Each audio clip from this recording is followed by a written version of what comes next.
Durante esta temporada navideña hemos estado hablando sobre la gloria del Evangelio en la faz de Jesucristo, como el autor y narrador principal entrelaza toda la historia, desde el Antiguo hasta el Nuevo Testamento. La venida de Jesús no es algo que simplemente cayó del cielo o surgió como plan B en la mente de Dios. Su llegada al mundo fue en cumplimiento de todas las promesas que Dios había hecho. Incluso, como si fuera poca, la extensa cantidad de profecías que fueron creando una gran expectativa mesiánica, el mismo Señor Jesús, durante su ministerio, les dijo una vez tras otra a sus discípulos lo que iba a suceder en su vida y lo que iba a pasar, incluyendo su muerte. Él les dice que irían a Jerusalén, que iba a ser traicionado, luego crucificado y finalmente resucitar en gloria de entre los muertos. Él les había estado contando esa historia y aún así fue difícil para ellos atravesar esas circunstancias y ver la imagen completa, con cada cosa en su lugar. Por momentos estaban desconcertados y no entendían cómo este glorioso rey vino en medio de tal humildad y era necesario incluso que sufra y muera antes de ser coronado en los cielos y sentarse en el trono de David como heredero de las naciones y rey del mundo. Ahora nos encontramos en el corazón del Nuevo Testamento, donde el relato de la resurrección de Jesús toma primacía. Lucas 24, a partir del versículo 1, dice: el primer día de la semana, al rayar el alba, en el despertar. Es interesante esa referencia. Las mujeres vinieron al sepulcro trayendo las especias aromáticas que habían preparado. Y encontraron que la piedra había sido removida del sepulcro. Cuando entraron, no hallaron el cuerpo del Señor Jesús. Y aconteciendo que estando ellas perplejas por esto, de pronto se pusieron junto a ella dos varones en vestiduras resplandecientes, y estando ellas aterrorizadas e inclinados sus rostros a tierra, ellos les dijeron: ¿por qué buscáis entre los muertos al que vive? No está aquí, sino que ha resucitado. Acordaos cómo os habló cuando estaban aún en Galilea, diciendo que el Hijo del Hombre debía ser entregado en manos de hombres pecadores, ser crucificado y al tercer día resucitar. Entonces ellas se acordaron de sus palabras y, regresando del sepulcro, anunciaron todas estas cosas a los 11 y a todos los demás. Eran María Magdalena y Juana y María la madre de Jacobo. También las demás mujeres con ellas referían estas cosas a los apóstoles. Y a ellos estas palabras les parecieron como disparates y no las creyeron. Pero Pedro se levantó y corrió al sepulcro e, inclinándose para mirar adentro, vio solo las envolturas de lino y se fue a su casa, maravillado de lo que había acontecido. Los primeros testigos de la resurrección fueron estas mujeres que habían acompañado a Jesús, que eran sus discípulas. Sin embargo, los discípulos hombres, particularmente los apóstoles, tuvieron en poco sus relatos y no les creyeron. Pedro, sin embargo, corrió al sepulcro, donde encontró los lienzos que habían envuelto a Jesús, y se marchó maravillado, sorprendido. Mismas personas, diferentes respuestas. Y al leer el relato, por la enorme distancia que nos separa de los apóstoles, es fácil quizá criticarlos, pero no habrá sido fácil estar en su situación.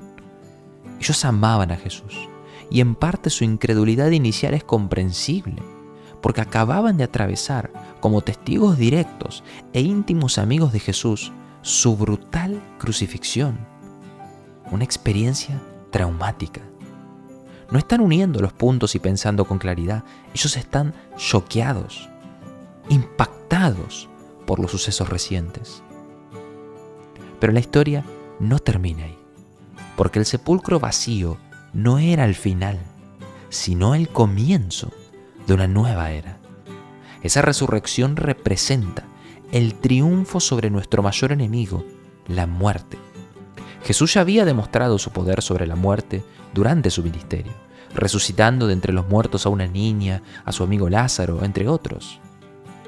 Cuando Jesús habla, la vida emerge de la tumba, y ese mismo poder creador que actuó en la primera creación, actúa aquí para traer vida de entre los muertos.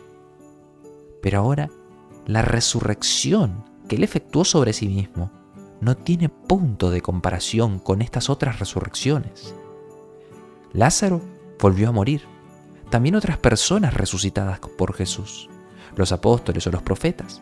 Pero Jesús se levantó de la tumba para jamás volver a atravesar la penumbra de la muerte.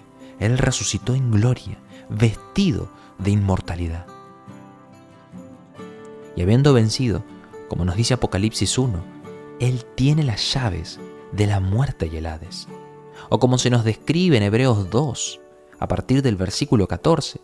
Así que por cuanto los hijos participaron de carne y sangre, se refiere a los hijos de Abraham, la descendencia del pueblo de Dios a quien Jesús vino a rescatar, que son hombres de carne y sangre, como nosotros.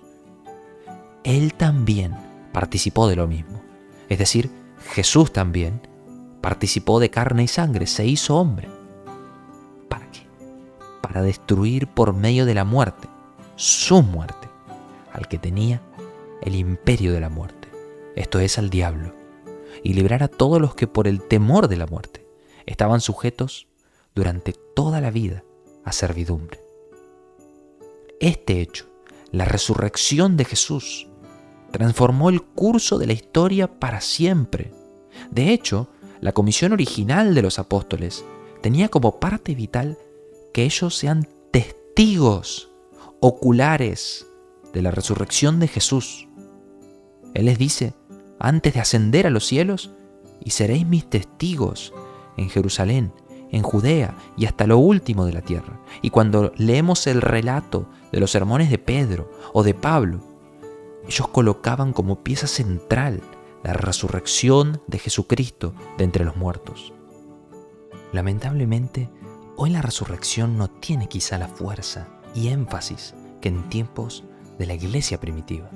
Ellos se golpeaban el pecho señalando que sus cuerpos no morirían para siempre, sino que serían resucitados. Ellos reivindicaban su corporeidad. Y sabemos que la cruz es vital y un emblema histórica y universalmente asociado con el cristianismo. Pero la cruz es solo la mitad del Evangelio. Nos habla de la humildad y del sufrimiento, pero la resurrección nos enseña sobre poder y victoria, demostrando que esa humillación y sufrimiento tuvieron dirección, tuvieron propósito. Pablo mismo nos dice en 1 Corintios 15, 3 al 17, si no hay resurrección de muertos, tampoco Cristo resucitó. Y si Cristo no resucitó, vana es entonces nuestra predicación, vana es también nuestra fe.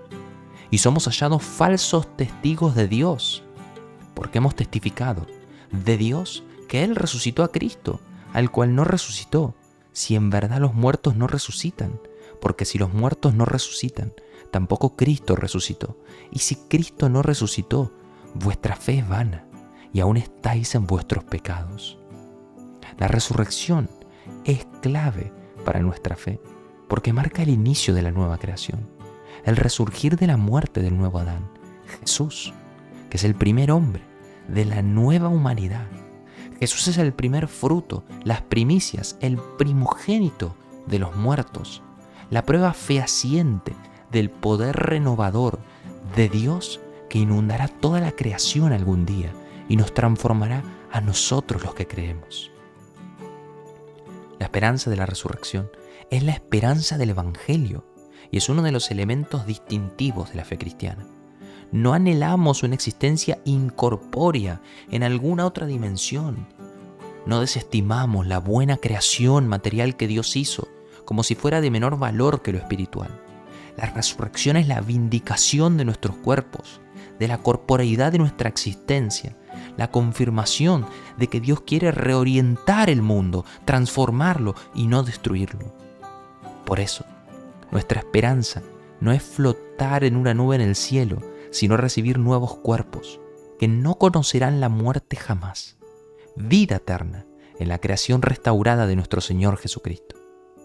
Que este tiempo de Navidad nos recuerde su triunfo sobre la muerte y la vida eterna que encontramos solo en Él. Que la tierra reciba a su Rey. Feliz Navidad a todos.